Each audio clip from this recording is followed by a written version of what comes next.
Israel Katz, Israel's defense minister, has given what he called a last warning to the people of Gaza. The airstrikes, said to have killed more than 400 people over the past 48 hours, were only the first step, he said. What is coming will be more difficult, and you will pay the price. If the hostages aren't released, Israel would evacuate people from the combat zones and then, he says, act with a force like you haven't seen before. Now, given what's already happened in Gaza, and Israeli ground troops are on the move there again already, this sounds like the final obliteration, the last demolition of Gaza as a human habitation. What Mr. Katz said himself would be total devastation. But if the hostages were returned, he said, Palestinians would have the opportunity to leave for other places in the world. I'm joined now by the Israeli ambassador to Britain, Tzipi Hotovely. Tzipi, hello, Andrew. Good very evening. kind to have you. How kind to come into the studio. Those words sound pretty devastating. Are we at the end of Gaza as a place where many Palestinian people live full time? Well, it can end today if Hamas leaders will release our hostages and will surrender after the horrific attack they committed on Israel, the most barbaric attack on Israel at the 7th of October. Everything will be over. So it sounds to me very strange that people keep on, attacking Israel when actually Hamas can end up this in a minute. We never forget October the 7th, but we also suspect, or clearly Hamas think, that if they release the last of the hostages, Israel will just then kill them all, will just go after them all and slaughter everybody. I think we don't use these terms. We are a democratic country, cares about human rights, cares about human life. I think for many years we avoided attacking Gaza because we said, live your life peacefully, build a heaven from tons of humanitarian support you received. And in the end of the day, they turned it into this hell. And let me just share with you something. Today was a very emotional day for many Israelis when they heard Eli Sharabi, a hostage that was released, coming to the UN on the most important platform in the world and basically saying those horrific things. He said, I was treated as if I was an animal. I had to beg for food. I had to beg to go to the bathroom. And then he said, I saw as an eyewitness that Hamas was looting all those boxes of humanitarian aid, having UN and UNRWA logos. So we're talking here about Hamas that used the ceasefire actually to rearm and regroup to make sure that Israel would be under attack again. And Israel was under attack today, under rocket attack. And as we sit here today, though, Tzipi, the war has restarted. The war goes on. It seems to be an endless war, and more than 400 people dead in the past 48 hours, most of them women and children. That cannot be right. To begin with, it's a human tragedy that Hamas uses its own people as human shields. I think that it's clear for everyone that Israel never targets civilians, never.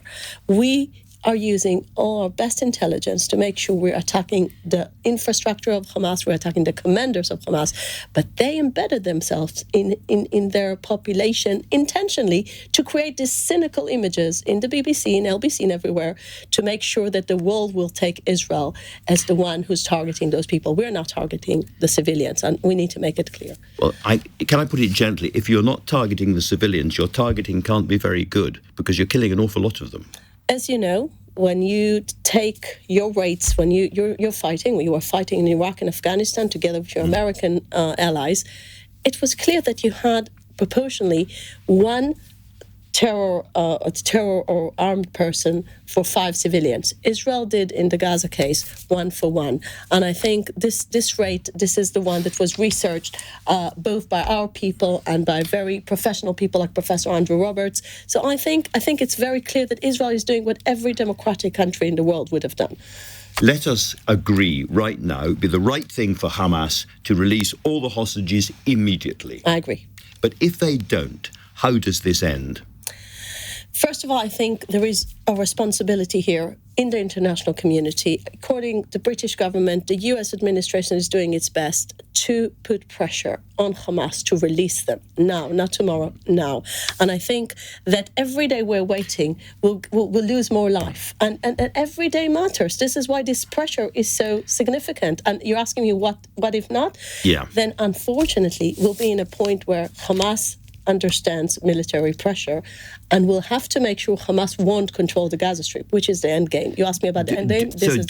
In those circumstances, do we end up with a Gaza where there are simply no Palestinians left alive? That was never the plan. I'm not saying the plan, but is that where we end up? When President Trump came with his very out-of-the-box creative idea, he was talking about giving the Palestinians for the first time in their life the opportunity to choose, but they can only choose if Hamas won't be, doing this horrific war crimes, not just for Israel, also for its own people. So I think it's better for everyone to understand a better future for the Palestinians in Gaza will be without Hamas. Just to remind people that the Trump plan was a kind of Riviera, I don't know what you'd call it really, but a kind of a strip with beaches and hotels and cities to Riviera. Yes. Do you like that idea?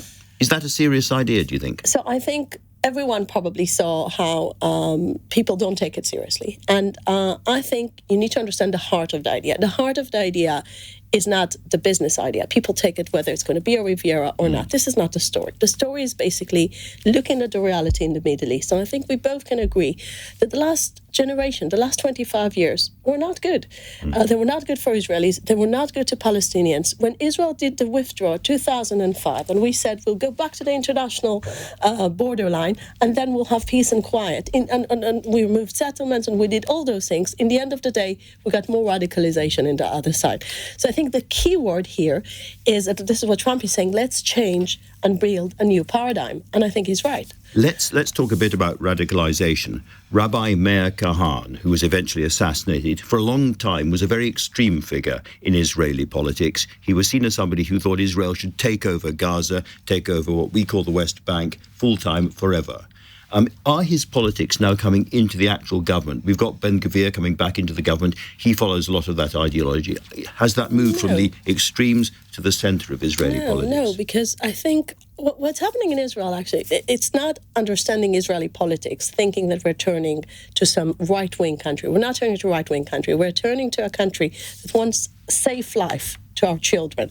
This is what we're turning to be. We understood that by having a terror organization on our doorstep, we didn't allow our children to have a safe haven, what Israel was supposed to be for the Jewish people, as our homeland. And we lost that at the 7th of October. We want to bring back security and the feeling of freedom to our children, not being under a threat of being kidnapped by a terror organization or being killed. I hear all of that, but Ambassador, you know that Israeli politics are in turmoil tonight. There's been huge protests about the likely sacking of the head of Shin Bet, the security organization, Roland Barr. Yes. The Attorney General has said that would be against the law. And in the demonstrations outside Israeli parliament, the former head of the IDF, Moshe Yalon, is there. This is not extremists protesting against the government. This is beginning to feel like Israeli society saying this is no longer a government we support. Well, we are democracy that loves demonstrating. So I think we should be proud in the fact that everyone can express itself in Israel. Everyone can go to the streets and say what he thinks about the government. And in no world, I would say, those demonstrations shouldn't happen. They should happen. This is a democracy. I'm proud in our democracy. And I think more than that, we have elections too often, if you ask me, but it should be once in 4 years, but we normally do it once in 3 years. And we have the democratic process works once in a few years, and people will be able to say what they think about the government when it comes to time to vote. And I think this is how democracies work. Mr. Katz, I was citing him earlier on, the defense minister, Israel Katz, was saying that if the hostages are released and tension comes out of this, then people who are living at the moment inside Gaza, Palestinians, will be allowed to go somewhere else in the world. Does anyone know where that somewhere would be? Nobody seems to want them. First of all, it's a serious problem. If people are fighting so many years to, say they're pro-Palestinians, and in the end of the day, they're not willing to accept them, I think there is a serious problem with how much they actually believe in the Palestinian cause. I mean, that's very challenging to the European thinking. They don't necessarily want to be expelled either. I think no one is talking about expelling them. We're talking about giving them the right that you have as a British citizen, that I have as an Israeli citizen, to choose where I want to live. And I don't think they've been given this choice. I think the terror organization was controlling the minds and the hearts of the people just for one thing, to become a terror machine against the Israelis and to do those horrific crimes. And I think this radicalization must stop, and no matter what will be the future in Gaza, and whoever wants to stay there to live peacefully with Israelis, I think education should be the key factor for any future plan, as I said before. So you think that out of all of this, we could still see a Gaza with many, many Palestinians living there long term? We have zero problem with the Palestinians. We have a problem with radicals that want to kill and, eliminate Israel. That's the problem, not identity, the national identity. And this forever war, as things stand, goes on and on and on. You've got Israeli ground troops moving back into Gaza in large numbers too. We can expect to see headlines of more hundreds of people killed tomorrow and the day after and the day after and the day after. I want to repeat my first sentence. It can end today if our hostages will be back and Hamas will surrender. And we're expecting that to happen, and we will not finish this war before Hamas won't control the Gaza Strip. Ambassador, and thank you. And our hostages will be back, of course. Thank you very much indeed for coming in and talking to me.